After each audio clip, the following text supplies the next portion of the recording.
शेर और खरगोश। किसी वन में भासुरक नाम का एक सिंह प्रतिदिन अनेक वन्य जीवों को मारा करता था। एक दिन जंगल के सभी जीव मिलकर उसके पास पहुंचे और उसे निवेदन किया, वनराज, प्रतिदिन अनेक प्राणियों को मारने से क्या लाभ? आपका आहार तो एक जीव से पूर्ण हो जाता है। इसलिए क्यों न हम परस्पर कोई ऐसी प्रतिज्ञा कर ले कि आपको यहाँ बैठे बैठे ही आपका भोजन मिल जाए। सिंह उनकी बात मान गया। उस दिन के बाद सिंह को हर रोज एक जीव भेजा जाने लगा। समय बीतता गया। एक दिन एक खरगोश की बारी आ गई।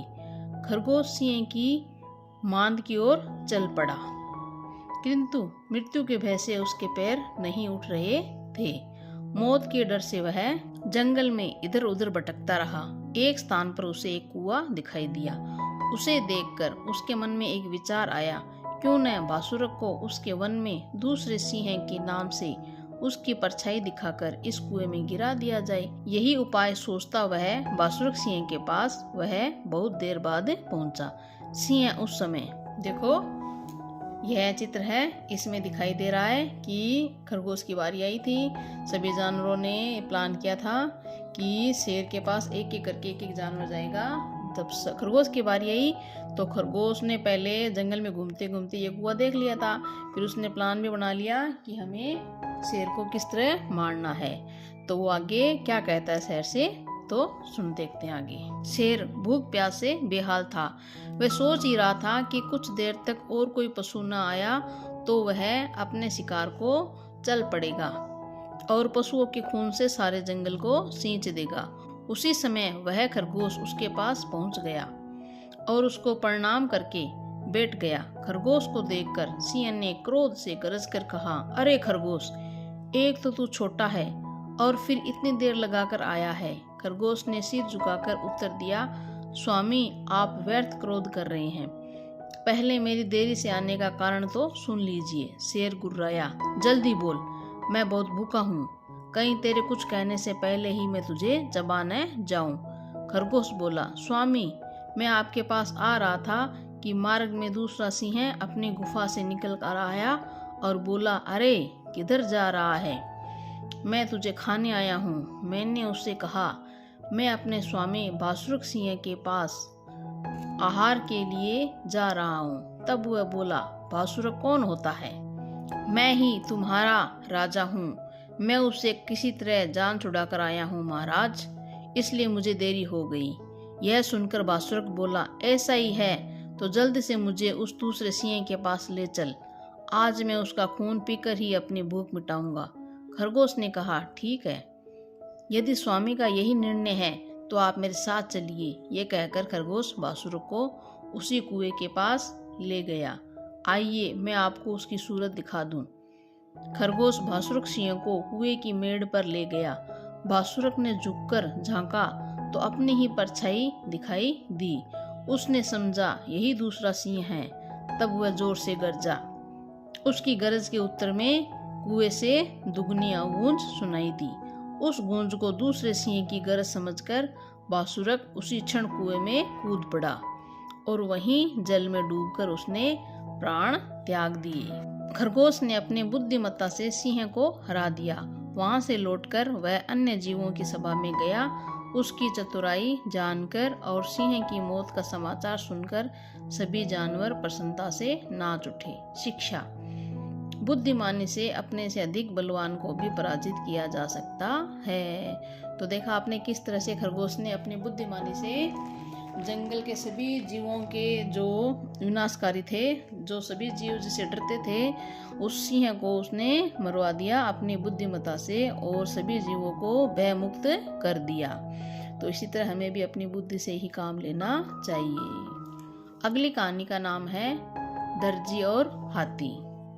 एक दर्जी था जिसका नाम दयासागर था। नाम के अनुसार ही उसमें वैसे गुण भी थे। वह बहुत दयालु स्वभाव का परिश्रमी व्यक्ति था। जब वह अपनी दुकान पर कपड़े सीलता रहता था तो उसकी दुकान पर एक हाथी प्रतिदिन खड़ा हो जाता था। दर्जी रोज हाथी को कुछ न कुछ खाने को देता था। परिणाम स्वरूप हाथी दर्जी को रोज सैर कराने ले जाता था। हाथी नियमित रूप से प्रतिदिन आने लगा था। एक दिन दर्जी किसी काम से बाहर गया हुआ था, इसलिए वह दुकान पर न आ सका। उसने अपने लड़के से दुकान पर बैठने के लिए कह दिया था। लड़के ने जैसे ही दुकान खोली तो हाथी रोज की तरह उस दिन भी दुकान के पास आकर खड़ा हो गया। दर्जी का बेटा बहुत शैतान था। हाथी ने जैसे ही उसकी तरफ अपनी सूंड बढ़ाई तो लड़के ने हाथी की सूंड में सुई चुभो दी। हाथी को बहुत गुस्सा आया और चुपचाप चला गया। वह एक तालाब पर गया और उसमें से गंदा पानी अपनी सूंड में भरकर दर्जी की दुकान पर लौट पड़ा। लड़के ने हाथी को अपनी दुकान की ओर आते देखकर सोचा, यह फिर दोबारा आ रहा है। अब की बार इस हाथी की सूंड में इतनी जोर से सुई चुभूंगा कि फिर यह इस तरफ नहीं आएगा। हाथी जैसे ही दुकान पर पहुंचा तो उसे अपनी सूंड का सारा गंदा पानी वहां पर उड़ेल दिया।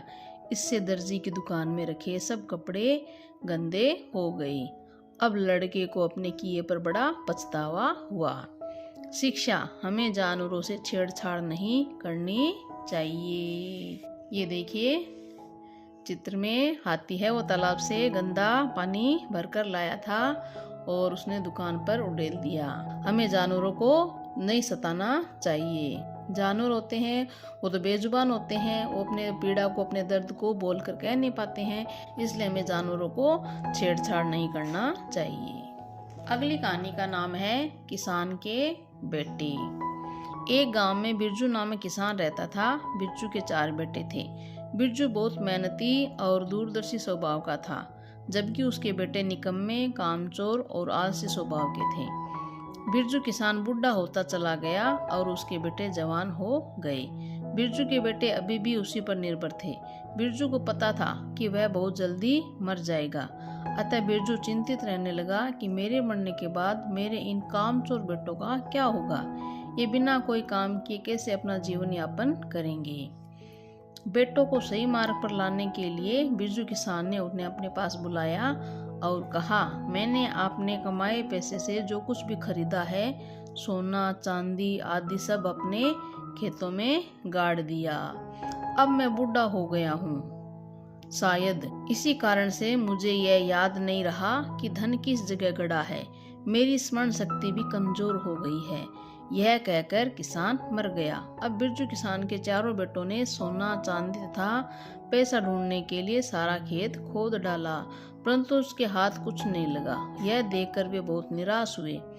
एक दिन वे चारों अपने पिता के मित्र के पास गए और उनको सारी बात सुनाई। यह सुनकर बिरजू का मित्र बहुत खुश हुआ। उसने कहा, तुम्हारे पिता बहुत बुद्धिमान थे। अनाज ही तो असली सोना है। तुमने खेत तो खोद डाला, अब उसमें बीज बोकर अच्छी फसल उगाओ और उस फसल को बाजार में बेच दो। इससे तुम्हें काफी मुनाफा होगा। चारों ने ऐसा ही किया और परिश्रम का महत्व समझा। शिक्षा, परिश्रम का फल अच्छा होता है। तो हमें परिश्रम करना चाहिए, हमें मेहनत करनी चाहिए, आलसी पूर्वक जीवन व्यतीत नहीं करना चाहिए। अगली कहानी का नाम है राजकुमार और हंस। एक बालक सिद्धार्थ प्रातःकाल घूमने के लिए बगीचे में गया। बगीचे में बहुत से पक्षी उछल कूद कर रहे थे। कुछ समय पश्चात उसका भाई देवदत्त भी शिकार के लिए बगीचे में गया। देवदत्त के बाण से आकाश में एक हंस घायल हो गया। घायल हंस भूमि पर गिर गया। सिद्धार्थ को उस घायल हंस पर दया आई और वह उसे कुटिया में ले गया। वहां उसका उपचार किया।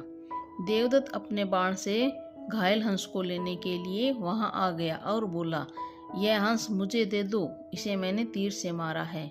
सिद्धार्थ बोला, जीव को मारना पाप है, मैंने इसकी रक्षा की है, अतः यह मेरा है। न्याय के लिए दोनों राजा के पास पहुंचे। सिद्धार्थ ने हंस को गोदी में ले रखा था। राजा ने दोनों की सारी बात सुनी और फैसला करने में देर न लगी। राजा ने कहा, मारने वाले से बचाने वाले का अधिकार ज्यादा होता है, अतः हंस राजकुमार सिद्धार्थ का है। शिक्षा, जीवों पर सदैव दया भाव रखनी चाहिए।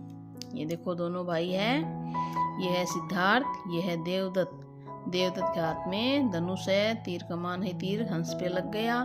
और ये सिद्धार्थ है, राजकुमार सिद्धार्थ, इसने हंस को बचाया, इसको दया आई तो जीवों पर हमेशा दया भाव रखनी चाहिए। मारने वाले से ज़्यादा जो बचाने वाला होता है वह ज़्यादा बड़ा होता है। अगली कहानी का नाम है शिकारी और कबूतर। एक वृक्ष पर बहुत से कबूतर रहते थे। एक दिन प्रातःकाल कबूतर भोजन की तलाश में उड़े। उड़ते उड़ते उनकी दृष्टि एक जगह बिखरे हुए दानों पर पड़ी। वहाँ एक शिकारी ने जाल फैला रखा था और उस पर चावल बिखेर रखे थे। कबूतरों के राजा को शंका हुई। उसने सोचा, यहाँ सुनसान जंगल में ये दाने कहाँ से आए? अवश्य ही दाल में कुछ काला है। खैर, देखा जाएगा। ऐसा विचार करके वे नीचे उतरे। सभी कबूतर दाने चुगने लगे और जाल में फंस गए। सब कबूतर घबरा गए। वे अपने राजा को बुरा भला कहने लगे। उनके राजा ने कहा, भाइयों, संकट में घबराना नहीं चाहिए, हिम्मत रखो।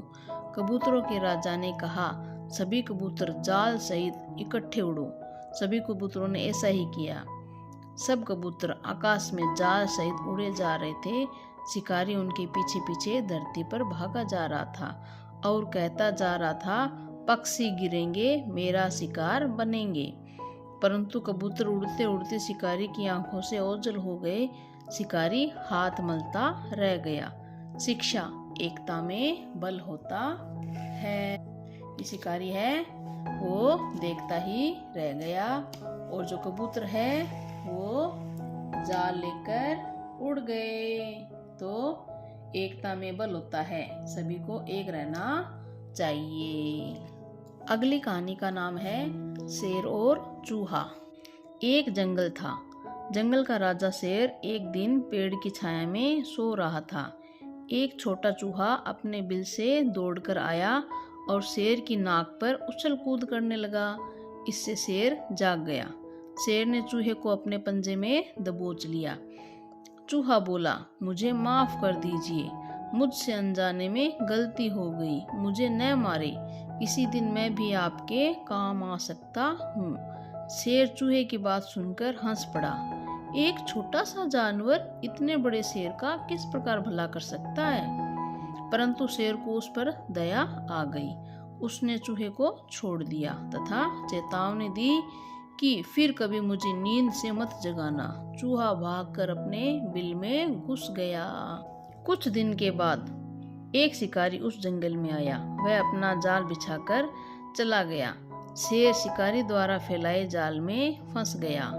शेर ने जाल की रस्सी को तोड़ने की कोशिश की, परंतु वह असफल रहा। इस पर वह जोर जोर से दहाड़ने लगा। शेर की दहाड़ सुनकर चूहा अपने बिल से बाहर आया। चूहा शेर से बोला, तुम चुपचाप लेटे रहो, मैं तुम्हें अभी आजाद करता हूँ। चूहे ने धीरे धीरे जाल को उतर दिया। शेर जाल से बाहर आ गया। शेर ने अपने मित्र चूहे का धन्यवाद किया और कहा, आज मैं जान गया कि छोटा सा जानवर भी बड़े जानवरों की विपत्ति में सहायक हो सकता है। शिक्षा क्या है? कर भला सो हो भला। तो ये देखो, चूहा है वो जाल में फंसे शेर की कैसे सहायता करता है।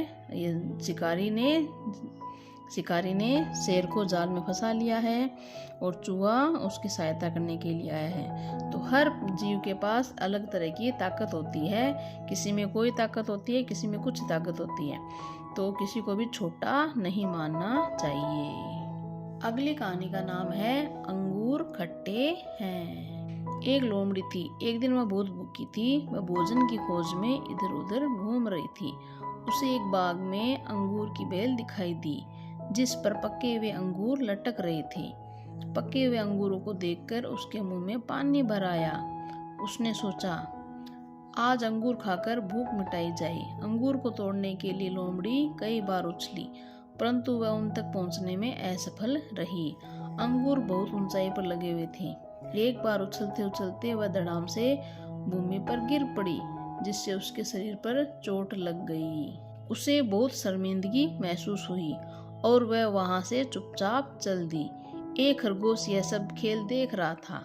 वह लोमड़ी के सम्मुख आकर बोला, लोमड़ी मौसी, अंगूर को खाए बिना ही चल दी, अंगूर नहीं खाओगी?